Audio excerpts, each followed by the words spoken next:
नमस्ते सदावत्सले मातृभूमि। चर्चा का विषय है लक्षद्वीप और मालदीव के साथ जिस प्रकार टेंशन चल रहा है उसके बीच में तो लक्षद्वीप को लेकर जिस प्रकार देश ने रिएक्शन किया है और मोदी जी के साथ खड़ा दिखाई दिया है, उसका परिणाम ये निकला कि मोदी जी ने भी तुरंत रिस्पॉन्ड किया है। लक्षद्वीप को लेकर एक बड़ी परियोजना की चीज़ें सामने आई हैं और अब लक्षद्वीप का जो लक्ष्य है वो बहुत बड़े स्तर पर आने वाला है। प्रफुल्ल पटेल जी जो कि वहाँ के एलजी हैं, लेफ्टिनेंट गवर्नर हैं, और एलजी इसलिए हैं क्योंकि वो केंद्र शासित प्रदेश है और सबसे छोटा केंद्र शासित प्रदेश है। लक्षद्वीप का अपना इतिहास भी बड़ा खतरनाक है और लक्षद्वीप के तट भी बड़े सुंदर हैं। पिछले 3-4 दिन में हमने सबने देख ही लिया होगा कि लक्षद्वीप का क्या है। लेकिन देश के राजा का क्या कर्तव्य बनता है? देश के राजा को जो देना है वो देना है सुरक्षा। देश के राजा को जो देना है वो देना है मूलभूत ढांचा। देश के राजा को जो देना है अकाल की सिचुएशन में राजा सबका भरण पोषण करे। अगर ये तीन चीज़ें, सुरक्षा की बात कर लें, हम इंफ्रास्ट्रक्चर की बात कर लें, और हम जब जब अकाल आए या जिस समय संकट हो, संकट के समय पर राजा के द्वारा अगर सबका भरण पोषण हो जाए। संकट काल सैकड़ों वर्षों में एक बार आता है और वो हमने देखा कि किस प्रकार कोरोना के टाइम पर, जिस समय देश में कोरोना आया, राजा ने पिछले 3-4 वर्ष से लगातार वो पीछे नहीं हटा है, खिला रहा है। देश में संकट आए तो वैक्सीन दे रहा है, स्वास्थ्य सुविधाएं दे रहा है। अगर आपके पास रोटी, कपड़ा, मकान, स्वास्थ्य, शिक्षा और सुरक्षा, ये 6 चीज़ें मिल जाएं तो क्या करना? रोटी, कपड़ा और मकान हमें अपनी भूमि से मिलेगा। अब बचती है स्वास्थ्य, शिक्षा और सुरक्षा। ये 3 चीज़ें राजा प्रोवाइड करता है। इसमें भी शिक्षा अगर हम अपने हाथों में ले लें, गुरुकुल व्यवस्था को ले लें, सीनियर जूनियर को पढ़ाए और व्यक्ति तैयार हो, डिग्रियों की बजाय व्यक्ति की काबिलियत के आधार पर उसका वो काम करे, तो शिक्षा की बात भी हो गई।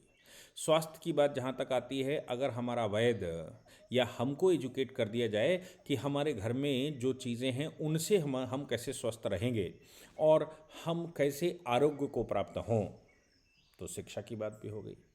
अब बचता है मूलभूत ढांचा यानी कि इंफ्रास्ट्रक्चर, और अब बचता है इंफ्रास्ट्रक्चर के साथ सुरक्षा।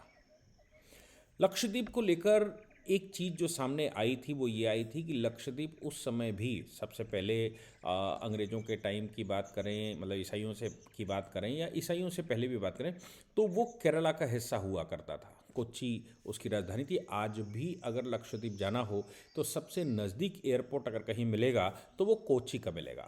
कोच्चि से हम सीधा वहाँ जा सकते हैं। केरला तो अपने आप में सुंदर है ही, लेकिन लक्षद्वीप बहुत खूबसूरत है। ऐसी पिक्चरें आई हैं, प्रधानमंत्री जी ने वहाँ जो समय बिताया है उसने पूरे विश्व को हिला दिया। इतना हिलाया कि मालदीव को स्टेटमेंट देने पड़े और वो स्टेटमेंट भारत के लिए भारी हो गए। भारत के राजा की इस समय निंदा भारत सुनने को तैयार नहीं है। इसलिए भारत के एक्ट्रेस, भारत के खिलाड़ी, भारत के पूंजीपति, भारत के जो बड़े महान लोग हैं, सेलिब्रिटीज, सब ने रिस्पॉन्ड किया। कुछ का तो रिस्पॉन्ड हमने टीवी पर भी देखा, लेकिन जनरली एक्स पर सब ने रिस्पॉन्ड किया कुछ ना कुछ। और वो रिस्पॉन्ड ये था कि भाई हमें अपने देश का इंफ्रास्ट्रक्चर, हमें अपने देश को घूमना चाहिए, हमें अपने देश का पर्यटन देखने चाहिए। कोई कहता था स्विट्ज़रलैंड से अच्छा कश्मीर है, लोग कहते थे कश्मीर मिनी स्विट्ज़रलैंड है, तो भाग्यश्री ने कहा कि नहीं, वो जो स्विट्ज़रलैंड है वो मिनी कश्मीर है।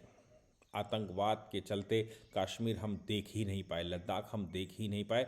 संसार का सबसे ऊंचा हिमालय भारत में, संसार की सबसे ज़्यादा बर्फ़ भारत में, और हम स्विट्ज़रलैंड देखने चले।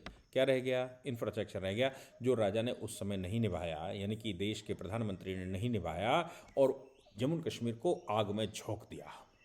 आज जम्मू कश्मीर में जो टनल्स बन रही हैं, जम्मू कश्मीर में जो इंफ्रास्ट्रक्चर बन रहा है, लद्दाख में जो इन्वेस्टमेंट हो रहा है और खूबसूरती से उसको विकसित किया जा रहा है, इतना विकसित किया जा रहा है कि लद्दाख के लोगों को ये कहना पड़ा कहीं ऐसा ना हो कि हमारी खूबसूरती खराब हो जाए, लोग ज़्यादा आ जाएं, पर्यटक ज़्यादा आ जाएं।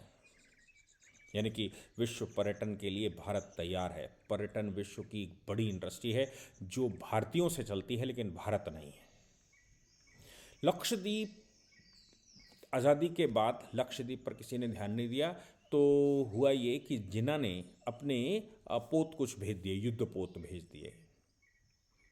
देखा कि जब वो पहुंचे उससे पहले सरदार पटेल वहां सेनाएं भेज चुके थे, वहां पर भारतीय तिरंगा लहरा रहा था, उनको वापस जाना पड़ा।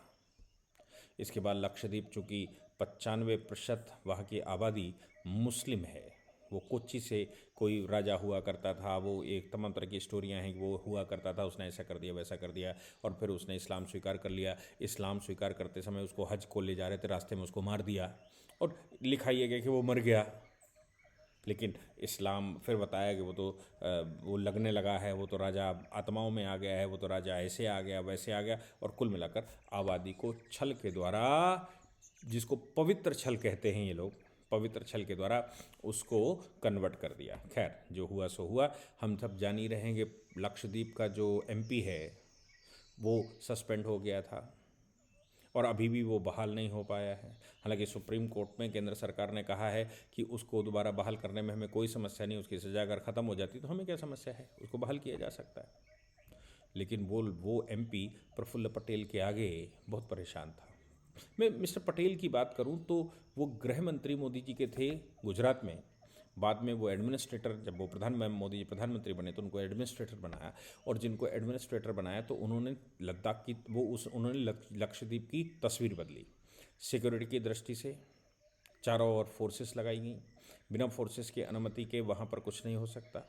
सबकी तलाशी, हर में जीपीएस लगाए गए, और पूरे लक्षद्वीप को, आबादी वहाँ 65,000 है केवल, लेकिन पूरे लक्षद्वीप को मिस्टर पटेल ने सजाया। इस पर विवाद भी खड़ा हुआ, मामला हाई कोर्ट भी गया, मामला सुप्रीम कोर्ट भी गया कि भाई हमारी स्वतंत्रता का हनन हो रहा है, ये हो रहा वो हो रहा। लेकिन वहाँ के एलजी ने ये कहा कि हम इसको पर्यटक स्थल की तरह डेवलप करेंगे। इधर दूसरी प्रक्रिया, मालदीव भी कुछ ड्रामा करने लगा, और मालदीव इतना ड्रामा करने लगा कि हमारी सेनाओं को उन्होंने कह दिया, भारत के लिए उल्टा सीधा कहना शुरू कर दिया। प्रो चाइना बैठ गए, जो नया प्रधानमंत्री बैठा, राष्ट्रपति बैठा, वो प्रो चाइना हो गया। तो उसको सबक देना ही था। 2 लाख से ऊपर पर्यटक भारत से जाते हैं, और भारत के पर्यटक वहाँ लंबे समय तक रहते हैं। एक ट्रिप में 4 से 5 लाख रुपए खर्च करते हैं। अगर 2 लाख लोग 4 से 5 लाख रुपया खर्च करते हैं वहाँ पर, तो आप सोचो कि खर्च करते हैं का मतलब क्या है। रोटी कपड़ा मकान, यही तो करते होंगे, और सारा पैसा वहाँ चला जाता है। हमारा पैसा क्यों जाए। चोट करनी है तो मोदी जी से अच्छा कोई नहीं जान सकता। आपको याद होगा मातहर मोहम्मद, जो कि 370 का पक्षधर था, मातहर मोहम्मद जो मलेशिया का शासक था, और उसने पाकिस्तान के लिए खुले शब्दों में भारत की निंदा की थी। मोदी जी ने उसका क्या किया था, एडिबल ऑयल, वहाँ से पाम ऑयल आता था, पाम ऑयल की यहाँ पर जो एडिशन है उसको बंद कर दिया था। बंद करने का नतीजा निकला था कि उनकी 28% इकोनॉमी पर फ़र्क आया था, और परिणाम ये निकला कि वहाँ की सरकार ने पहले प्रधानमंत्री हटाया, मंत्रिपरिषद ने, और प्रधानमंत्री के रूप में हटाने के बाद पार्टी से भी बाहर निकाल दिया। आज मातहर मोहम्मद बिल्कुल इन रेस्ट हैं। ये मोदी जी थे। टर्की ने ड्रामा दिखाना शुरू किया, तो फिर हम सब जानते हैं फ्रांस का साथ देकर, और वहाँ जो जो द्वीपों की लड़ाई फ्रांस के साथ उनकी चल रही है, उसमें फ्रांस के साथ हम आगे खड़े हुए। अज़रबैजान वर्सेस चल रहा है, उसमें भी हमने उनके विरोध में खड़ा हुआ। तो मजबूरी में टर्की को भारत के प्रति नॉर्मल सी लानी पड़ी, और नॉर्मल बिहेवियर करना पड़ा। मालदीव तो बहुत छोटा सा है, 5 लाख 6 लाख की आबादी है। 5 लाख की आबादी हमारे तो एक विधानसभा भी उससे बड़ी होती है। हमारे यहाँ पार्षद का जो चुनाव होता है ना, वो 5 लाख की आबादी उससे ज़्यादा होती है। तो आप सोचो कि वो देश कहने के लिए देश है। हालांकि कभी हमारा मलय द्वीप हुआ करता था, कभी भारत का ही हिस्सा हुआ करता था, लेकिन आज अलग है। ठीक है, मुस्लिम बैठा, स्वभाव से मोदी का विरोध करेंगे, क्योंकि मुस्लिम की एक खास बात है, वो सनातन और यहूद का विरोध करते हैं। वो इसलिए विरोध करते हैं सनातन और यहूद का कि उनको मालूम है कि उन्होंने पूरी दुनिया को क्रैश कर दिया, ये नहीं मान रहे हैं, और ये उनके विनाश का कारण बनेंगे। और भारत तो स्पेशलिस्ट है लड़ने में, इजराइल भी स्पेशलिस्ट लड़ने। इसलिए वहाँ की जो अभी सरकार बैठी वो इस्लामिक सरकार बैठ गई। हालांकि वहाँ मुसलमान पहले भी बैठे थे, लेकिन अभी प्योर इस्लामिक बैठ गए, तो उनको लगा, दाढ़ी बड़ी भी आपने देखा होगा कौन से प्रकार की है, तो वो बैठ गए तो उनको लगा कि वो भारत को चैलेंज कर देंगे, भारत के प्रधानमंत्री को वो भी जानते नहीं। इसलिए ऑप्शन के रूप में एक तो पहले से ही लक्षद्वीप को डेवलप किया ही जा रहा था, और वहाँ जो जो पटेल साहब बैठे हैं वो कर रहे थे। इधर से प्रधानमंत्री को उसका डेवलपमेंट करना ही था, पर्यटन की तरफ अब अगली दृष्टि प्रधानमंत्री के ही। आपको याद होगा प्रधानमंत्री विश्व के दौरे पर जिस समय जाते थे हमेशा ये कहते थे कि जो भारत के एम्बेसडर यानी कि भारत के लोग यहाँ पर रहते हैं उनसे मैं आग्रह करता हूँ कि अपने मित्रों को भारत घुमाइए। भारत घुमाने का मतलब ये था कि पर्यटन की दृष्टि से भारत को एक्सप्लोर करिए, क्योंकि गुजरात के कच्छ को जहाँ रेगिस्तान हुआ करता था, कुछ दिन तो गुजारिए गुजरात में, ये हम सबको याद होगा, तो वो स्थान उन्होंने डेवलप कर दिया। आज वो रेवेन्यू का अच्छा केंद्र है। मोदी जी प्रधानमंत्री बनने के बाद इस तरह के स्थान, चाहे वो अंडमान निकोबार के स्थान हो, चाहे वो केरला के स्थान हो, चाहे वो लद्दाख के स्थान हो, जम्मू कश्मीर का स्थान हो, हिमाचल हो, उत्तराखंड हो, सब जगह वो इस तरह के पर्यटन को विकसित कर रहे हैं। और पर्यटन के विकसित को तीर्थाटन के रूप में भी विकसित कर रहे हैं। तीर्थाटन के रूप में राम मंदिर का निर्माण हो रहा है, लाखों लोगों की वहाँ आवागमन, वहाँ इंफ्रास्ट्रक्चर तैयार कर दिया गया है। तैयार हो रहा है मथुरा, कॉरिडोर बन रहे हैं वहाँ पर भी। तैयार हो रहा है काशी, हो गया है महाकाल की नगरी। ऐसे देश में जो विकास के केंद्र हैं, तीर्थाटन के स्थान हैं, उनको अंतर्राष्ट्रीय इंफ्रास्ट्रक्चर के अनुरूप तैयार कर दिया गया है। अब विश्व भर से पर्यटक को लाइए और दिखाइए। लेकिन जो पर्यटक समुद्र तट पर रहना चाहते हैं, विश्व में अगर पर्यटन कहीं मालदीव से होता है तो हम क्यों नहीं डेवलप करेंगे, तो हम लक्षद्वीप डेवलप कर देंगे। हालांकि लक्षद्वीप बहुत बाद में नाम पड़ा, उससे पहले तो हम उसके लक्का द्वीप और इनके नाम से जानते थे। बाद में हमने उसको लक्षद्वीप के नाम से, एक सामूहिक द्वीप जिसमें 36 के लगभग द्वीप हैं, हालांकि 10-12 ही एक्टिव हैं, उसमें हमने विकास करना शुरू कर दिया। अब मोदी जी ने ऐलान किया है कि हम वहाँ पर, हालांकि वहाँ पर हवाई पट्टी है, अब वहाँ पर अंतर्राष्ट्रीय स्तर का एक एयरपोर्ट बनाएंगे जहाँ पर फाइटर जेट उतारे जा सकते हो। आप सोचिए कि फाइटर जेट जहाँ पर उतारे जा सकते हैं वो बहुत लंबी पट्टी चाहिए होती है।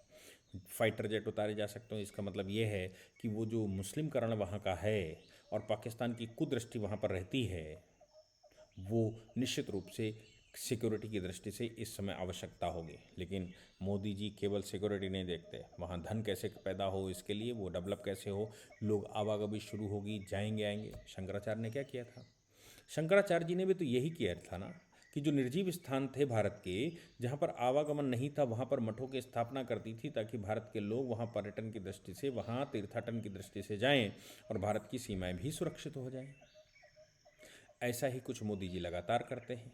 इसलिए लक्षद्वीप में मोदी जी ने इन अनाउंसमेंट कर दिया है, मतलब कल ही ये बात की, आज ही ये संज्ञान में आया कि वहाँ इंफ्रास्ट्रक्चर वर्ल्ड लेवल का तैयार किया जाएगा। जो मालदीव कह रहा था कि इंफ्रास्ट्रक्चर, हमारा इंफ्रास्ट्रक्चर को भारत क्या कम्पीट कर पाएगा? अरे बच्चे हो तुम, बच्चे ये कह रहे हैं कि बाप हमसे कंपेयर कर पाएगा क्या?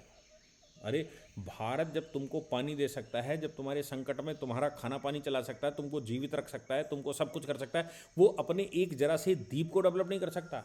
जो पूरे देश को विकसित कर रहा हो उसको डेवलप नहीं कर सकता? ये गलतफहमी उनकी रही, इस गलतफहमी को दूर करने की आवश्यकता है। इसलिए माननीय मोदी जी ने जो किया वो अपने आप में अद्वितीय है, और जो घोषणा की है वो घोषणा भी अपने आप में पूरी है। जय हिंद, जय भारत, वंदे मातरम।